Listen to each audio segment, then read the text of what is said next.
So, my sister had 2 kids. She still has one, and he's an adult now. He's a young adult, but he's an adult now. Shawn was like my best friend because he was so funny and he was so always just so excited to see me. I've always had a really good connection with kids. Like I feel like, if I were to be a parent, I think I'd be a pretty good parent. But I'm a very, very good aunt, I think. And let's see, it was my junior year of high school. It was 2008, and I was figuring some things out, okay? I was, about October, I ended up getting a boyfriend. And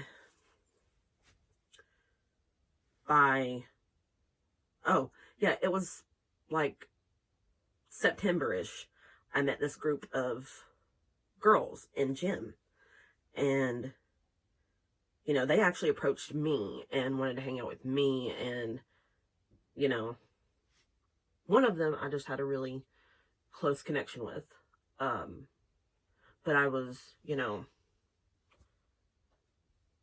was gay, I was straight, I thought, anyway.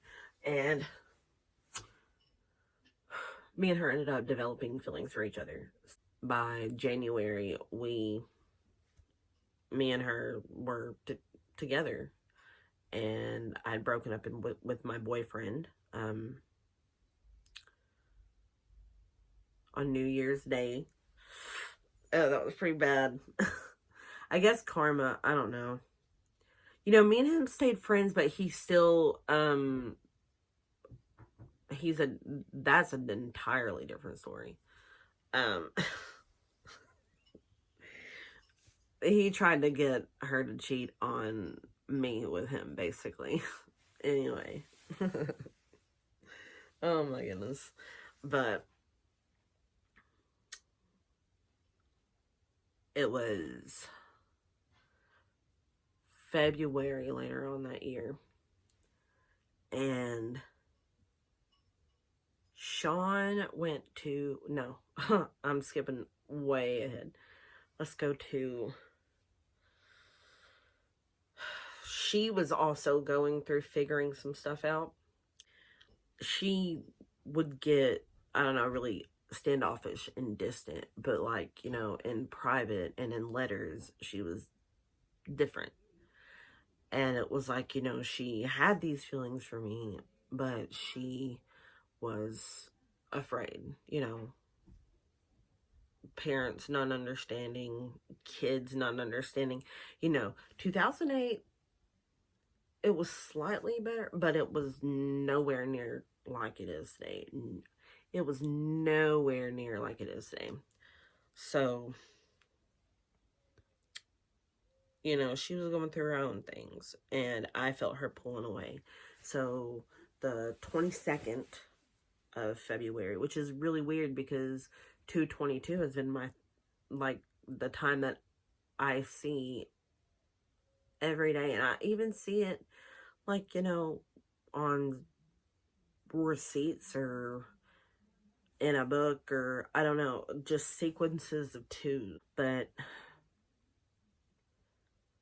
she broke up with me on that day, and it broke my heart, because I know I was young, and it was like, my first thing, but I went on to,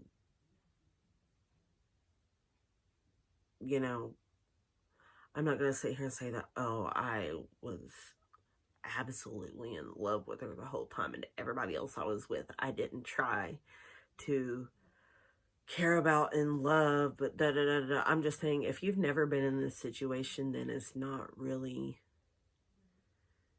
for you to understand.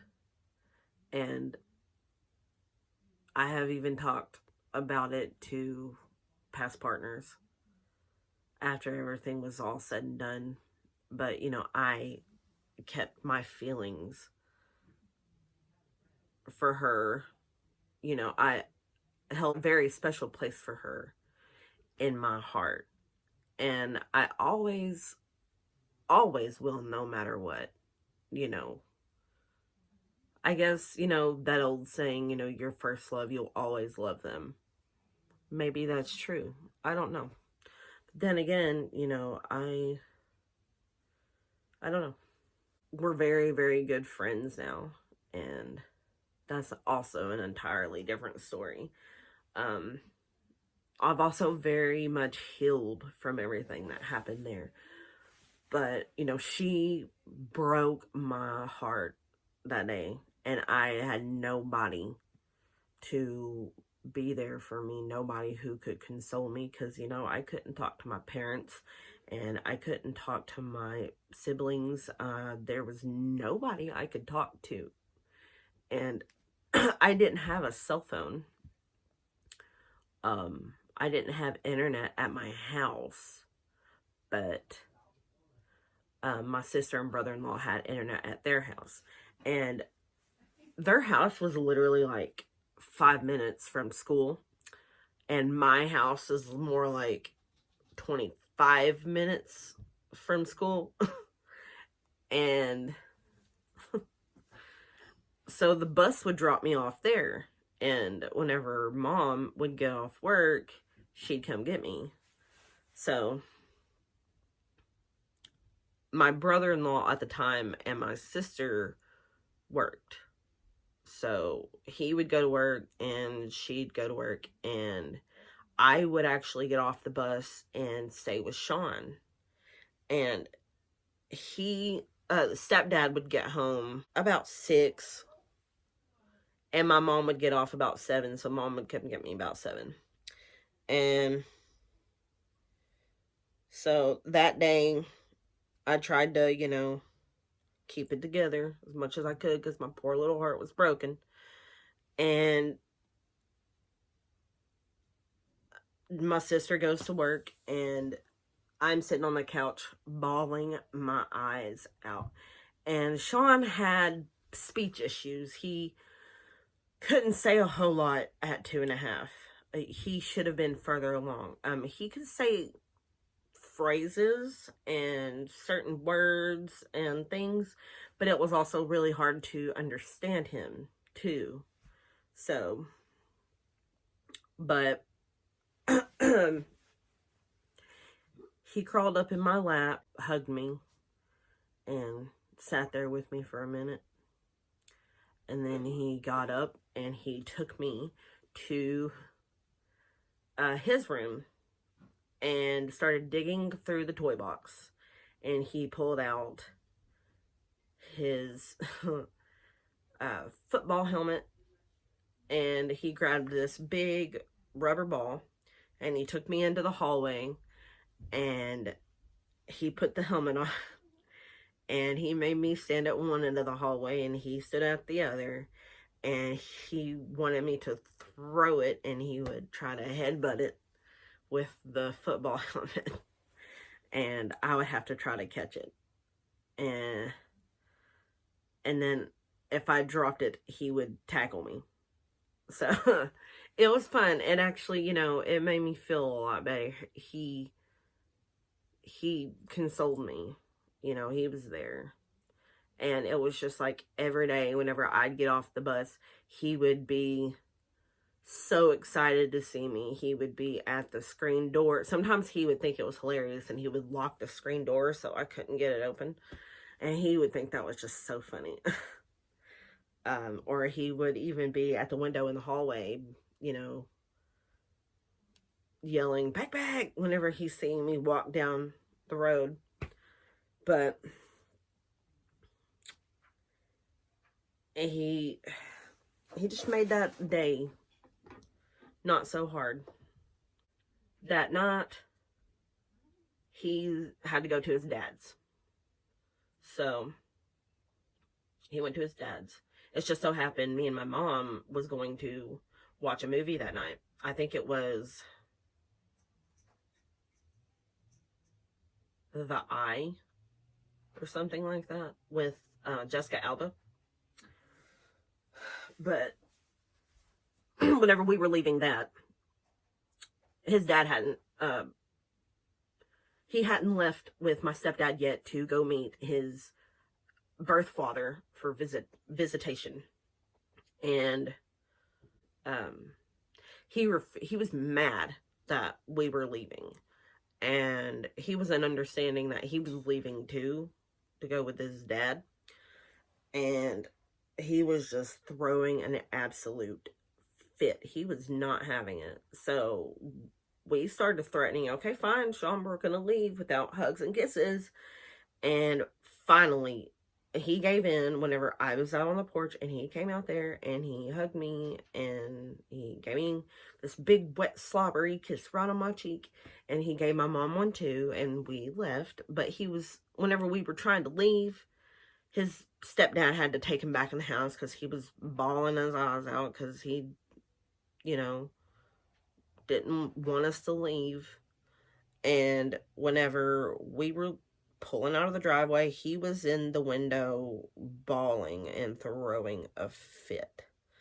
I don't know. He didn't always do that, but he did that day. And it's weird because that was actually the last time I got to see him. And of course, we went and watched the movie. I don't really remember the movie because, all I could think about was, this stabbing in my heart, from breaking up with me, my first girlfriend. And that was hard. And then it was also, seeing how upset Shawn was when we were leaving. And it was just, I could not pay attention to that movie whatsoever. But I think I was, hi Cypress, honey. Right here, bub. And I think that added to a lot of the pain that I harbored for so long and why it was so hard to get over. Over the weekend, I can't really remember much about that weekend either. But Monday, I got off the bus and Shawn was not at the window. He wasn't at the door. It was weird. I'm like, okay, what's going on? I didn't know about anything that happened the night before. This is how sly everybody is. I get inside the house. Nobody is home. So I'm like, okay, that's weird. Maybe he had a doctor appointment. Maybe, all this other stuff. How am I going to know? I don't have a cell phone. So I'm hanging out, watching TV, doing homework, trying not to think about my broken heart. And it just kept getting later and later and later and later. Finally, I think it was about 7 or 8 something. I finally get a call. And they are airlifting Shawn. No, they have to take Shawn to Lexington, which is like an hour and a half-ish away from my hometown. And they get him up there. But I don't know about any of this. His heart ended up stopping like 2 or 3 times. I didn't know about any of these details for a while because they thought me and my nephew was my oldest nephew were too young to handle all that. So,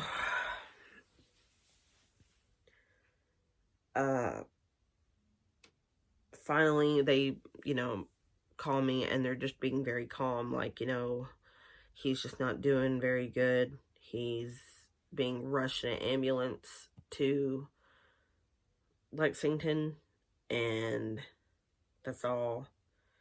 We're going to be there to get you. And so, yeah. They come there and they get me the next day. Mom and Dad have both taken off work. And They drive me to school themselves and drop me off. And at the same time, my grandpa is also in the hospital because he is like not doing good. Like, we also thought that he was going to pass away. So it was just a lot at one time, you know. They dropped me off at school. I have this really weird bad feeling. I have first block with my cousin, and I see my ex-girlfriend and my friends, and I just keep having this feeling. I'm just like, this isn't good. This is not good. And I was really quiet around my friends and my ex-girlfriend. And, you know, I know it was a bad decision to be around her whenever I was still hurting. Whenever I got to first block, I broke down on my cousin. And my teacher let me and her have a moment out in the hallway. And I just told my cousin, I was just like, I have a really bad feeling about Shawn. He's not okay. And I think she knew in a way too that he wasn't going to be either. So, watch out, Arthur, baby. And we go about our day, and come third block, I get called into the office, and they say that my paw is doing really, really bad, and my nephew is doing really, really, really bad, and he's on life support. And he needed blood transfusions and all this stuff. My sister ended up being on the local news, and, you know, tons and tons and tons and tons of people donated, but we are O negative, and I can't remember if it's with the RH or without the RH. But we have the I think it's with the RH. Anyway, only our type can donate to our type, but our type is universal. It can donate to all the other types. There wasn't enough anyway to help, but he had pneumonia. He was absolutely fine that Friday. Absolutely fine that Friday. He had pneumonia. When he came back Sunday night, my sister and brother and ex-brother-in-law took him to the hospital and demanded chest x-rays and was there forever. And the doctor insisted, this is just a cold. He's fine. Just take him home. Can we have chest x-rays? No. He's fine. Go home. If he gets any worse, bring him back. We'll maybe do it then. So yeah, he doesn't do the chest x-rays. The next day, my sister, Monday, he stopped breathing. He started turning blue. My sister got my dad. They went to the hospital, and that's whenever they rushed him up to Lexington, and I don't know. A whole bunch of other stuff started going wrong. And he started getting delusional, and he started not looking like himself because, you know,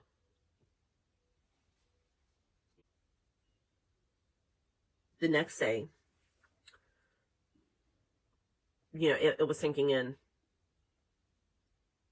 that Tuesday, whenever I was at school. Whenever they called me into the office, everything started sinking in. I was just like, this is bad. And the next day, I think might have been the snowstorm. Well, school got called off. I can't remember if it was Wednesday or Thursday, but I think it was Wednesday. But then Wednesday was also whenever the news thing happened and the blood drive started happening, and it was a huge turnout. It was awesome. We were even told that politicians had donated, and of course we weren't given it. We weren't allowed to have any names or anything, but didn't do any good. The next morning, of course, we didn't have school. School's called off, and me and my oldest nephew, who was 7 at the time, was hanging out at home, and it was weird. We weren't getting any calls or anything. I thought that was odd. I'm 17. I'm not stupid. And at one point, my aunt calls me, who lives next door, and she's like, "Hey, I want you and your nephew to come up here." And I'm just like, "Okay, why?" And she's like, just come up here. Keep me company is all." So we do. We go up there. And later that day, like, I end up going back home, and my nephew comes back home with me, and everybody shows up in the driveway. Everybody. Mom and dad, my oldest sister and her husband and their son, and my sister, my second oldest, well, my other sister, who's the mom to Shawn, and no Shawn at all. I'm like, that's weird. If he's in the hospital, why is everybody here? Like, why is nobody up there with him?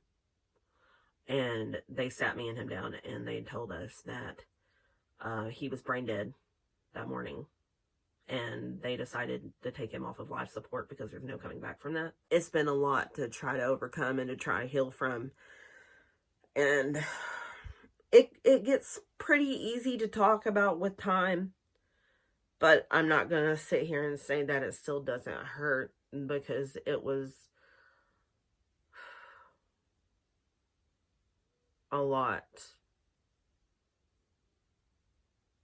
It was a lot.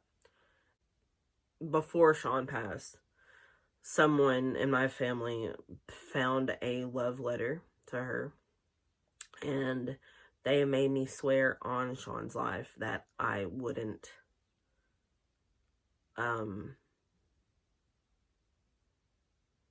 talk to her anymore. And I did. I swore on his life. I did. And me and her continued to date on and off up into 2009. No. Yeah. We continued to date up into 2009.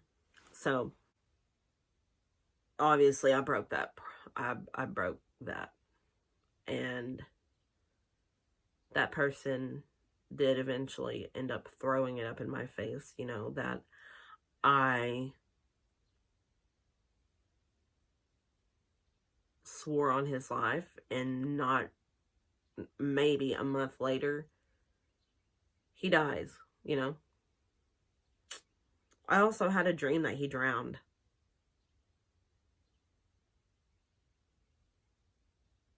And he died from pneumonia. I don't know. I harbor a lot of anger at myself over that too, because it's like, that's a really stupid thing to do. You should never swear on someone's life. Because I'd been told once before by a friend of mine that they swore on their grandma's life, and she passed away like a week later. And then I go and do it, and I lost the most important person in my life. The only person I had whenever my heart was breaking for the first time, you know?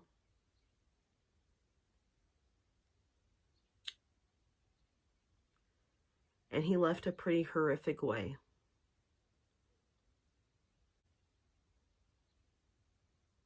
It's just a lot to unpack. Sure is. But, so, all of the stuff behind me. I'm sitting on a really giant beanbag. And this is our game room.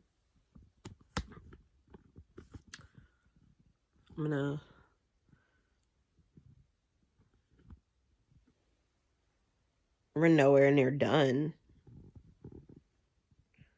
Especially all of that's going out. That's like storage stuff. But, yeah.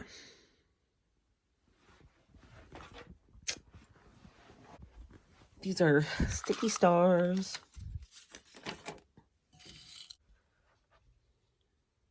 So, yeah. Thanks for listening and letting me talk about what's going on and why February is not a good month for me. You can heal from your pain, but you don't forget about it. You don't. And that's just something you kind of have to deal with in life. And that's one of the big questions. How do you overcome your pain, your grief?